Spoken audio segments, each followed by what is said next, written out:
नमस्कार मित्रों, मैं बालन सिंह स्वागत करता हूं कानपुर एजुकेशन हब पर। यदि आप लोगों ने अभी तक चैनल को सब्सक्राइब नहीं किया है तो कृपया जल्द से जल्द सब्सक्राइब करें तथा ज़्यादा से ज़्यादा लाइक, शेयर और कमेंट करते रहें। धन्यवाद। चलिए चलते हैं अपने टॉपिक की ओर। तो पिछली क्लास में हम चर्चा कर रहे थे भारतीय कराधान प्रणाली की और भारतीय कराधान प्रणाली में चर्चा कर रहे थे टैक्सों की। पिछली क्लास में हम लोगों ने अलग अलग प्रकार के 8 टैक्सों की चर्चा की थी। अब उसी के आगे हम बात करते हैं अगले टैक्स की, जो कि है वैट यानी कि वैल्यू एडेड टैक्स। क्या? वैट यानी कि value added tax. Value added tax यानी कि मूल्य वर्धित कर। तो वैल्यू एडेड टैक्स क्या होता है? मूल्य वर्धित कर क्या होता है? क्या है वैट? तो जब भी किसी वस्तु के मूल्य में क्या होता है, वृद्धि हो जाती है, तो उस पर जो टैक्स लगता है उसी को कहते हैं वैल्यू एडेड टैक्स यानी कि मूल्य वर्धित कर। जब भी उत्पादन की किसी वस्तु पर मूल्य वृद्धि होती है तो उस पर जो टैक्स लगता है उसी को क्या कहते हैं? वैल्यू एडेड टैक्स कहते हैं, मूल्य वर्धित कर कहते हैं। तो इस प्रकार यह कर उत्पादन के प्रत्येक चरण पे लगाया जाता है जब भी किसी वस्तु के मूल्य में वर्धन होता है यानी कि वृद्धि होती है। क्या? यह कर उत्पादन के प्रत्येक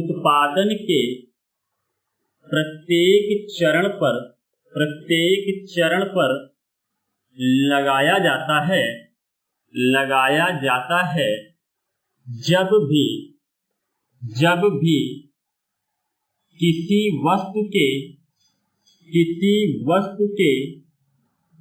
जब भी किसी वस्तु के मूल्य में वर्धन होता है। क्या? जो वैल्यू एडेड टैक्स है, मूल्य वर्धित कर है, वह उत्पादन के प्रत्येक चरण में लगाया जाता है जब भी किसी वस्तु के मूल्य में वृद्धि होती है। जितनी बार भी किसी वस्तु के मूल्य में वृद्धि होगी उतनी बार इस प्रकार का टैक्स लगाया जाएगा। अब वैट को समझने से पहले हम एक चीज समझ लेते हैं, वह है कास्केडिंग प्रभाव यानी कि कास्केडिंग इफेक्ट। तो कास्केडिंग इफेक्ट के बारे में जानते हैं। कास्केडिंग इफेक्ट यानी कि कास्केडिंग प्रभाव। कास्केडिंग इफेक्ट यानी कि कास्केडिंग प्रभाव। तो कास्केडिंग प्रभाव क्या है? कास्केडिंग इफेक्ट क्या है? तो यह एक पुरानी व्यवस्था है। क्या? यह एक पुरानी व्यवस्था है। कास्केडिंग इफेक्ट जो है वह एक पुरानी व्यवस्था है। इसमें क्या होता है, मान लीजिए आपने 1000 रुपए की कोई वस्तु खरीदी। मान लीजिए कि आपने 1000 रुपए की क्या खरीदी? लकड़ी खरीद ली। आपने 1000 रुपए की लकड़ी खरीदी और इस पर क्या था? 10% का टैक्स था। इस पर क्या था? 10% का टैक्स था। इसके लिए आपने 100 रुपए पे किए, 100 रुपए अदा किए। अब क्या होता है, इस लकड़ी से आपने 4000 रुपए के फर्नीचर बनाए। क्या? इस लकड़ी से आपने 4000 रुपए के क्या किए? फर्नीचर बनाए। फर्नीचर। इस लकड़ी से आपने 4000 रुपए के फर्नीचर बनाए और इस पर भी क्या हुआ? आपको 10% टैक्स देना था। आपने 10% टैक्स पे किया। तो इस प्रकार 400 रुपए आपने इस पर टैक्स पे किया। देखिए, आपने 1000 रुपए का टैक्स पहले ही पे कर रखा है और जब आपने 4000 रुपए का फर्नीचर बनाया तो इस पर 400 रुपए पेमेंट किया तो 1000 रुपए का टैक्स जो है आपसे दोबारा ले लिया गया। वहीं क्या हुआ, आपने 5,000 रुपए की, आपने ये फर्नीचर 5,000 रुपए के रिटेलर को बेच दिए, यानी कि खुदरा विक्रेता को बेच दिए। क्या? 5,000 रुपए के रिटेलर को क्या किया? बेच दिया। रिटेलर को बेचा यानी कि सेल किया। ठीक है, रिटेलर को बेचा यानी कि सेल किया। खुदरा विक्रेता को आपने क्या किया? बेच दिया। खुदरा विक्रेता को आपने ये फर्नीचर 5,000 रुपए में बेचे, इसके लिए भी आपको 10% का टैक्स पे करना पड़ा, और इसमें आपने कितना? 500 रुपए टैक्स पे किए। 500 रुपए टैक्स पे किए। तो इस प्रकार आप देखें, 1,000 की लकड़ी खरीदी, 4,000 के फर्नीचर बनाए, तो फर्नीचर में आपने दोबारा से इस 1,000 का टैक्स दिया। अब आपने 5,000 रुपए का टैक्स दे दिया। उसके बावजूद जब आप रिटेलर यानी कि खुदरा विक्रेता को बेचते हैं तो पूरे के पूरे 5,000 पर टैक्स ले लिया जाता है। इस प्रकार तो देखें, तो 500 रुपए आपने क्या किया? 5,000 रुपए के लिए पेमेंट किया। पहले ही आप पूरा का पूरा टैक्स दे चुके हैं, लेकिन उसके बावजूद जब आप खुदरा विक्रेता को सेल करते हैं, बेचते हैं, तो उस पर भी आपसे पूरे 5,000 का टैक्स ले लिया जाता है। यह एक पुरानी व्यवस्था हुआ करती थी। तो क्या है? एक ही वस्तु पर बार बार कर लगाना, एक ही वस्तु पर बार बार कर लगाना कास्केडिंग प्रभाव कहलाता है। क्या? एक ही वस्तु पर बार बार कर लगाना, एक ही वस्तु पर बार बार कर लगाना कास्केडिंग प्रभाव कहलाता है। कास्केडिंग प्रभाव कहलाता है। एक ही वस्तु पर बार बार कर लगाना क्या कहलाता है? कास्केडिंग इफेक्ट कहलाता है, कास्केडिंग प्रभाव कहलाता है। अब देखते हैं वेट क्या है। वेट को समझ लेते हैं। क्या? वेट यानी कि वैल्यू एडेड टैक्स। वेट यानी कि वैल्यू एडेड टैक्स। तो क्या है? आपने 1,000 रुपए की लकड़ी यानी कि वुड खरीदा। लकड़ी यानी कि वुड खरीदा। 1,000 रुपए के आपने लकड़ी यानी कि वुड खरीदा। 1,000 रुपए की लकड़ी खरीदा और इस पर कितना? 10% की दर से टैक्स पे किया, यानी कि 100 रुपए आपने इस पर क्या दिया? टैक्स दिया। इसी क्रम में इससे आपने 4,000 रुपए के क्या किए? फर्नीचर बनाए। 4,000 रुपए के फर्नीचर, 4,000 रुपए के फर्नीचर बनाए। तो 4,000 रुपए के जब आप फर्नीचर बनाते हैं तो क्या होता है? इस पर भी 10% की दर से टैक्स है। तो इस पर जब आप 10% की दर से टैक्स देते हैं तो इसका जो टैक्स हो जाता है वह 400 रुपए हो जाता है। लेकिन जो आपने 1,000 का टैक्स पे कर रखा है वह 400 में से क्या होगा? घट जाएगा। वह 400 में से क्या होगा? घट जाएगा। तो इस प्रकार आपको 300 रुपए, इस प्रकार आपको 300 रुपए टैक्स पे करना होगा। अब जो आपने 300 रुपए टैक्स पे किया इसे कहते हैं इफेक्टिव टैक्सेशन। क्या? इसे क्या कहते हैं? तो इसे कहते हैं इफेक्टिव टैक्सेशन। इसे कहते हैं इफेक्टिव टैक्सेशन। जो आपने 300 रुपए का जो टैक्स पे किया इसको इफेक्टिव टैक्सेशन कहते हैं। और ये जो 100 रुपए आपने लेस किए, 100 रुपए जो माइनस किए, इसे कहते हैं इनपुट टैक्स क्रेडिट। क्या? इसको बोलते हैं input tax credit. Input tax credit. जो आपने 100 रुपए लेस किए, माइनस किए, इसको बोलते हैं इनपुट टैक्स क्रेडिट। इसी प्रकार जब आपने क्या किया? जब आपने रिटेलर को बेचा, रिटेलर को कितने में बेचा? 5,000 रुपए में आपने रिटेलर को बेचा। 5,000 रुपए में आपने क्या किया? रिटेलर को बेच दिया। रिटेलर को क्या किया? बेच दिया। रिटेलर यानी कि खुदरा विक्रेता, खुदरा विक्रेता को आपने क्या किया?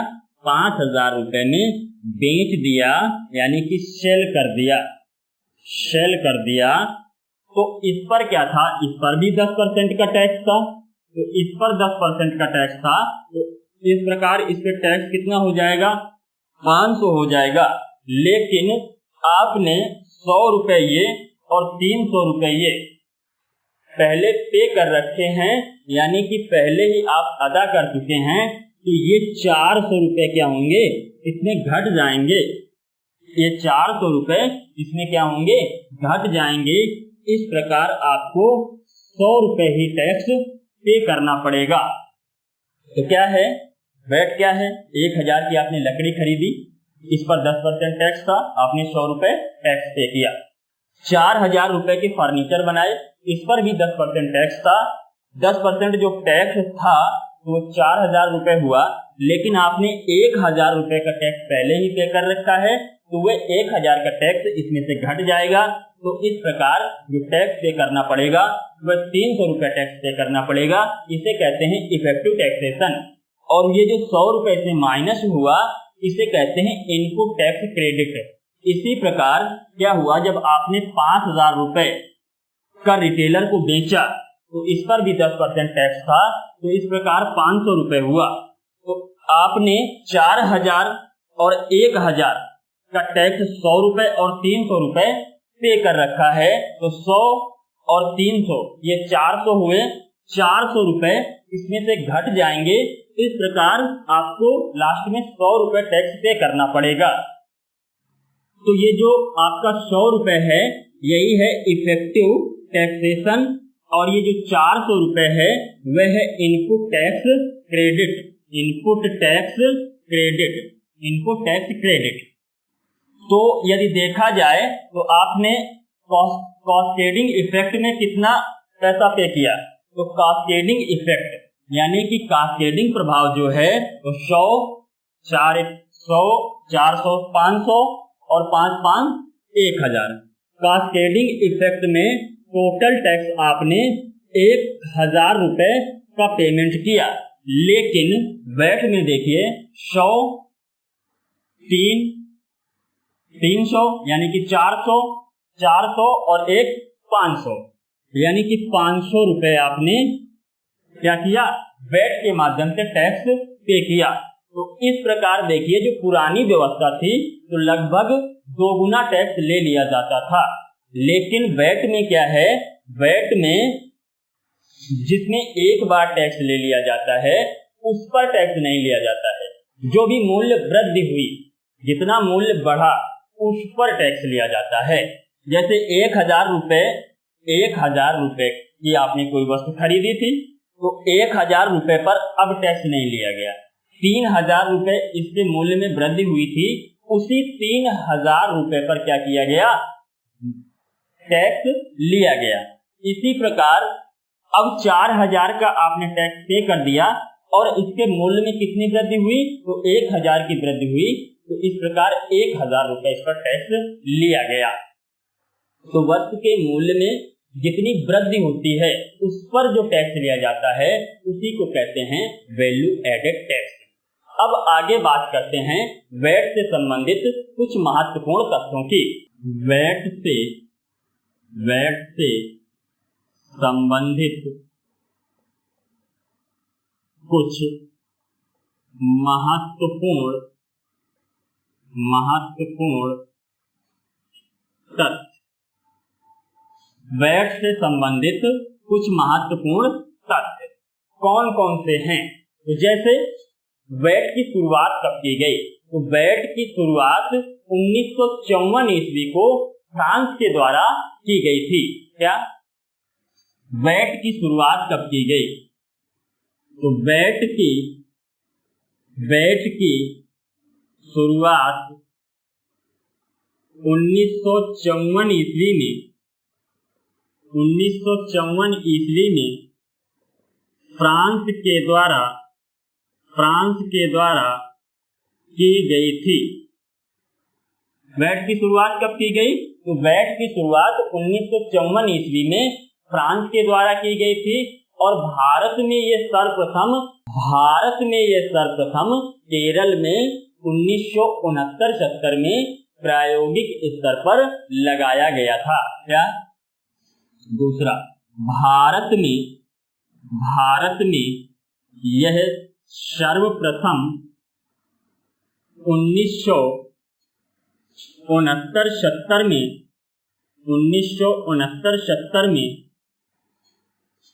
केरल में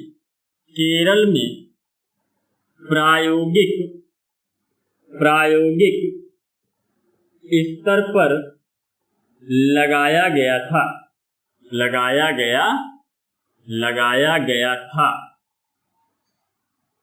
भारत में यह सर्वप्रथम 1969-70 ईस्वी में केरल में प्रायोगिक तौर पर लगाया गया था। वैट जो है भारत में सबसे पहले 1969-70 में केरल में प्रायोगिक तौर पर लगाया गया था। अब बात करें, वैट पूर्ण रूप से 2003 ईस्वी में हरियाणा में लागू किया गया।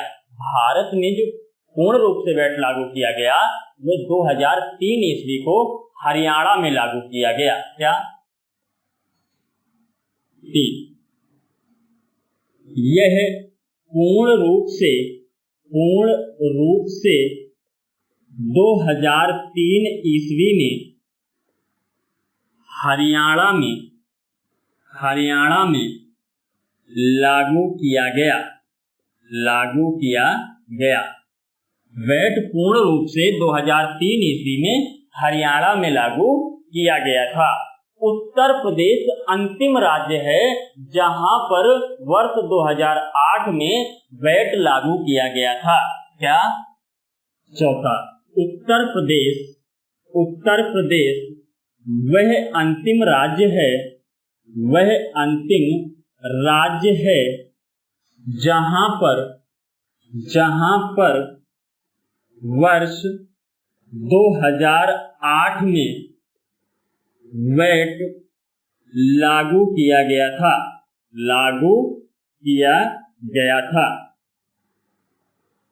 भारत का वह अंतिम राज्य जहां पर 2008 ईस्वी में वैट लागू किया गया वह उत्तर प्रदेश है। अब बात करें आगे, तो अगली बात करते हैं जीएसटी की, गुड्स एंड सर्विस टैक्स की। क्या? अगली बात करते हैं जीएसटी यानी कि गुड्स एंड सर्विस टैक्स की। GST goods and service tax. GST एक प्रकार से वैट का ही परिवर्तित रूप है। जीएसटी जो है एक प्रकार से वैट का ही परिवर्तित रूप है, या ये कहें कि वैट की तरह ही है। तो जीएसटी की शुरुआत सर्वप्रथम कहाँ की गई थी? तो वैट की शुरुआत सर्वप्रथम कहाँ की गई थी? फ्रांस में की गई थी। कब की गई थी? 1954 में की गई थी। तो जीएसटी की भी शुरुआत सर्वप्रथम 1954 ईस्वी में फ्रांस से की गई। क्या? जीएसटी की शुरुआत सर्वप्रथम 1954 ईस्वी में फ्रांस से की गई। जीएसटी की शुरुआत सर्वप्रथम 1954 ईस्वी में फ्रांस से की गई। भारत का जीएसटी कनाडा के मॉडल पर आधारित है। भारत का जो जीएसटी है वह कनाडा के मॉडल पर आधारित है। क्या? भारत का जीएसटी कनाडा के मॉडल पर आधारित है। भारत का जीएसटी कनाडा के मॉडल पर आधारित है। जो भारत का जीएसटी है वह कनाडा के मॉडल पर आधारित है। असम वह पहला राज्य है जिसने अपने यहाँ जीएसटी को स्वीकृति प्रदान की थी। क्या? भारत में असम वह पहला राज्य है जिसने अपने यहाँ जीएसटी की स्वीकृति प्रदान की थी। क्या? असम वह पहला राज्य है, असम वह पहला राज्य है जिसने जीएसटी को स्वीकृति प्रदान की थी। जीएसटी को स्वीकृति प्रदान करने वाला पहला राज्य कौन है? तो वह असम है। जीएसटी को स्वीकृति प्रदान करने वाला पहला राज्य असम है। भारत में जीएसटी का प्रस्ताव 2002 ईस्वी में विजय केलकर समिति ने दिया था। क्या? भारत में जीएसटी का प्रस्ताव वर्ष 2002 ईस्वी में विजय केलकर समिति ने दिया था। भारत में जीएसटी का प्रस्ताव वर्ष 2002 ईस्वी में किसने दिया? विजय केलकर समिति ने दिया। भारत में जीएसटी का प्रस्ताव 2002 ईस्वी में विजय केलकर समिति के द्वारा दिया गया। भारत में जीएसटी 1 जुलाई 2017 को लागू की गई। क्या? भारत में जीएसटी 1 जुलाई 2017 को लागू की गई। भारत में जीएसटी कब लागू की गई? तो भारत में जीएसटी 1 जुलाई 2017 ईस्वी को लागू की गई। अगली बात करें तो भारत में जीएसटी संविधान के अनुच्छेद 279 से लागू की जाती है। क्या? भारत में जीएसटी संविधान के अनुच्छेद 279 से लागू की जाती है। बात करते हैं भारत में जीएसटी संविधान के अनुच्छेद 279 से लागू की जाती है।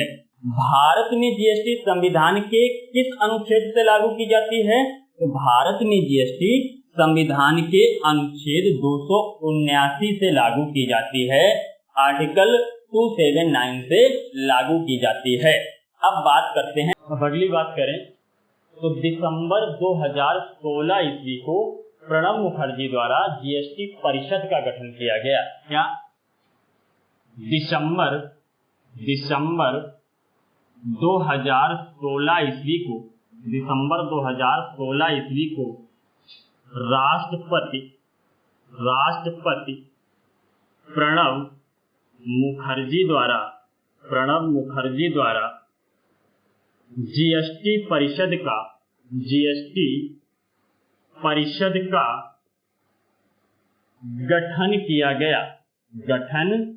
किया गया। क्या?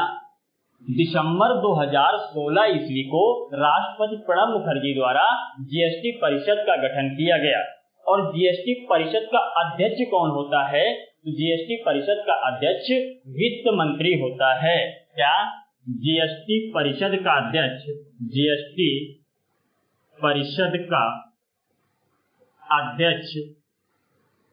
वित्त मंत्री होता है। जीएसटी परिषद का अध्यक्ष कौन होता है? तो जीएसटी परिषद का अध्यक्ष वित्त मंत्री होता है। भारत में जीएसटी 101वां संविधान संशोधन अधिनियम से लागू किया गया और यह 122वां संवैधानिक संशोधन विधेयक यानी कि बिल था। क्या? भारत में जीएसटी 101वां संविधान संशोधन अधिनियम से लागू किया गया तथा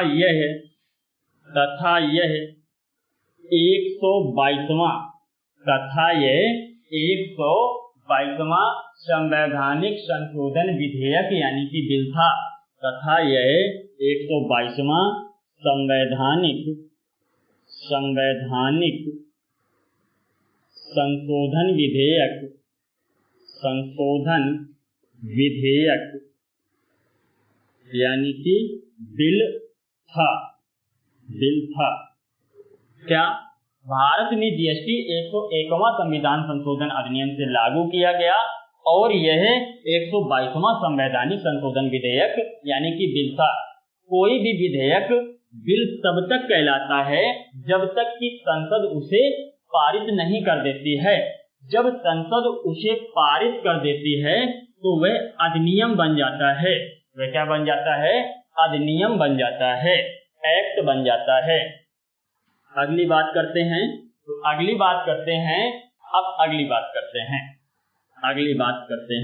अगली बात क्या है? जीएसटी का भुगतान न करने वाले व्यक्ति को 5 वर्ष की कैद का प्रावधान है। जीएसटी का भुगतान न करने वाले को 5 वर्ष की कैद का प्रावधान है। क्या? जीएसटी का भुगतान न करने वाले को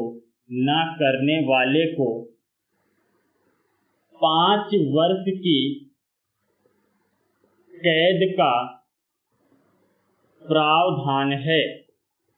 जीएसटी का भुगतान न करने वाले को 5 वर्ष की कैद का प्रावधान है। यदि आप जीएसटी का भुगतान नहीं करते हैं, जीएसटी पे नहीं करते हैं तो आपको 5 वर्ष की सजा हो सकती है। और जीएसटी की 5 दरें हैं। क्या? जीएसटी की 5 दरें हैं। जीएसटी की 5 दरें हैं। जीएसटी की 5 दरें हैं। कौन कौन सी 5 दरें हैं उनकी चर्चा करते हैं। तो 0%, 5%, 12%, 18% और 28%। जीएसटी की 5 दरें हैं। 0%, 5%, 12%, 18% और 28%। यानी कि 0%, 5%, 12%, 18% एंड 28%। अब बात करते हैं आगे। तो जीएसटी एक प्रकार का अप्रत्यक्ष कर है। जीएसटी एक प्रकार का अप्रत्यक्ष कर है। क्या? लिख देते हैं। जीएसटी एक प्रकार का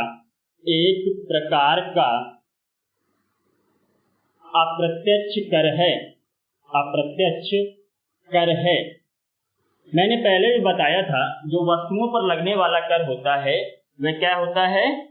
अप्रत्यक्ष कर होता है। वस्तु और सेवाओं पर जो भी कर लगता है वह अप्रत्यक्ष कर होता है। और जीएसटी क्या है? गुड्स एंड सर्विस टैक्स यानी कि वस्तु और सेवाओं पर लगने वाला कर है। तो इस प्रकार जो जीएसटी होगा वह क्या होगा? अप्रत्यक्ष कर होगा, इनडायरेक्ट। जो फाइनेंस कमीशन है, वित्त आयोग है, वह एक प्रकार की संवैधानिक संस्था है और इसका जिक्र संविधान के अनुच्छेद 280 यानी कि 280 में किया गया है। अगली बात करें तो क्या है? वित्त आयोग के अध्यक्ष की जो नियुक्ति की जाती है वह राष्ट्रपति द्वारा की जाती है और ये 5 वर्षों के लिए की जाती है। क्या? वित्त आयोग के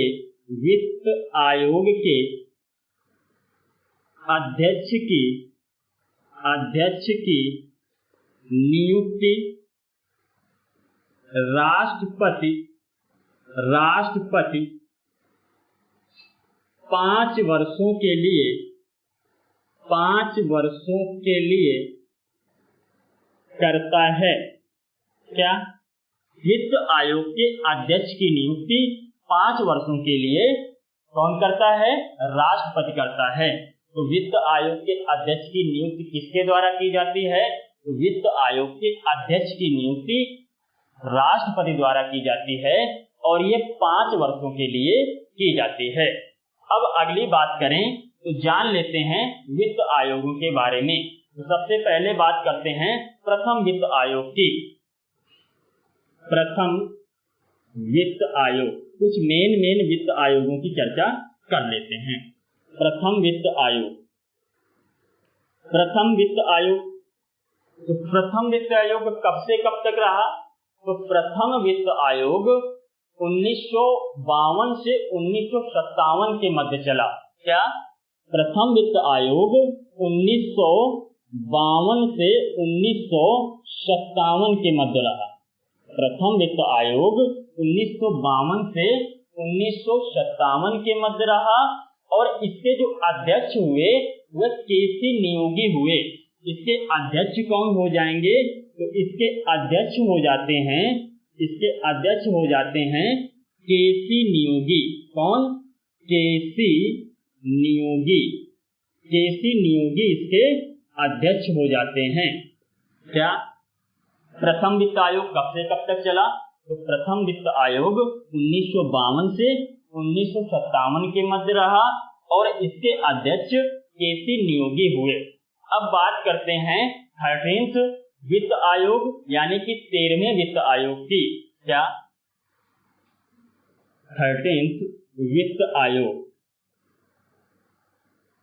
13वां वित्त आयोग। तो 13वां वित्त आयोग क्या है? तो 13वें वित्त आयोग का जो कार्यकाल है वह आपका 2010 से 2015 के बीच चलता है। 13वां वित्त आयोग 2010 से 2015, 2010 से 2015, 13वां वित्त आयोग 2010 से 2015 के बीच रहा। 13वें वित्त आयोग का गठन 2007 ईस्वी में ही कर दिया गया था। 13वें वित्त आयोग का गठन 2007 ईस्वी में ही कर दिया गया था, लेकिन ये प्रभावी रूप से 2010 से 2015 के बीच में था। 13वें वित्त आयोग के अध्यक्ष कौन हुए? तो 13वें वित्त आयोग के अध्यक्ष विजय केलकर हुए। 13वें वित्त आयोग के जो अध्यक्ष हैं, अध्यक्ष 13वें वित्त आयोग के अध्यक्ष विजय केलकर हैं। विजय केलकर 13वें वित्त आयोग के अध्यक्ष विजय केलकर हैं। अब बात करते हैं 14th वित्त आयोग यानी कि 14वें वित्त आयोग की। 14th वित्त आयोग, 14th वित्त आयोग यानी कि 14वां वित्त आयोग। तो 14वें वित्त आयोग का जो कार्यकाल रहा वह 2015 से 2020 के मध्य रहा। 2015 से 2020, 2015 से 2020 14वें वित्त आयोग का कार्यकाल 2015 से 2020 के मध्य रहा और इसके जो अध्यक्ष हुए वे हुए वाईवी रेड्डी। क्या? इसके अध्यक्ष कौन हुए? तो 14वें वित्त आयोग के अध्यक्ष वाईवी रेड्डी हुए। 14वें वित्त आयोग के अध्यक्ष कौन है? तो 14वें वित्त आयोग के अध्यक्ष वाईवी रेड्डी हैं। वाईवी रेड्डी, वाईवी रेड्डी 14वें वित्त आयोग के अध्यक्ष वाईवी रेड्डी, 14वें वित्त आयोग के अध्यक्ष वाईवी रेड्डी। अब बात करते हैं 15वें वित्त आयोग की। तो यहीं पर बात कर लेते हैं 15वें वित्त आयोग की। 15वां वित्त आयोग 15th finance commission, 15th finance commission यानी कि 15वां वित्त आयोग। तो 15वें वित्त आयोग का कार्यकाल 2020 से 2025 के मध्य है। 2020 से 2025 के मध्य है। 15वें वित्त आयोग का कार्यकाल 2020 से 2025 के मध्य है और इसके जो अध्यक्ष हैं वह हैं एनके सिंह। इसके अध्यक्ष कौन हैं? तो इसके अध्यक्ष हैं एनके सिंह। एनके सिंह इसके अध्यक्ष हैं। क्या 15वां वित्त आयोग? तो 15वें वित्त आयोग का कार्यकाल 2020 से 2025। 15वें वित्त आयोग के अध्यक्ष एनके सिंह हैं। अब बात करते हैं आगे। अब बात कर लें वित्त आयोग के कार्यों की, यानी कि फंक्शन की। क्या वित्त आयोग के कार्य, वित्त आयोग के कार्य, वित्त आयोग के कार्य यानी कि फंक्शन, वित्त आयोग के कार्य यानी कि फंक्शन। तो वित्त आयोग के दो प्रमुख कार्य हैं।